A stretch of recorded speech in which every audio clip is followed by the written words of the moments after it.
Kahit hinahagupit ng bagyong Karina ang Metro Manila, ay live pa rin umeere mula sa TV5 studio ang Itbulaga noong Miyerkules. Tuloy ang pamimigay nila ng papremyo at kasiyahan sa studio audience, team bahay at team online. Present ang OG Dabarkads na sina Tito Soto, Vic Soto at Joey De Leon, at nakasama nga nila sina Maine Mendoza, Ryan Agoncillo, Miles Ocampo at Raisa May Dizon. At dahil sa lakas ng ulan at bahanga, nasa studio rin sina Jose Manalo, Wally Bayola at Paulo Ballesteros, at walang sugod bahay mga kapatid segment.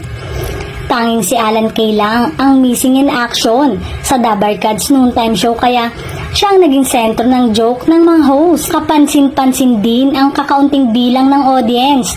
Bakante nga ang ilang upuan, kaya ang mga host na lang ang nagsipag-upuan dito during therapy segment. Ang bongga ng EB dahil namigay sila ng mga sako ng bigas sa mga nasalanta ng bagyo.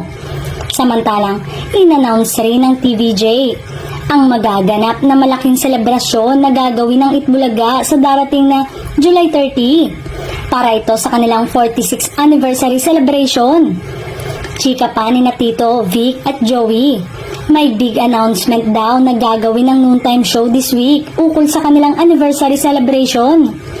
Lilipat na nga ba ang EB sa mas malaking studio? May balita na sa Meralco Theater na ang mag-show ang Dabarkads.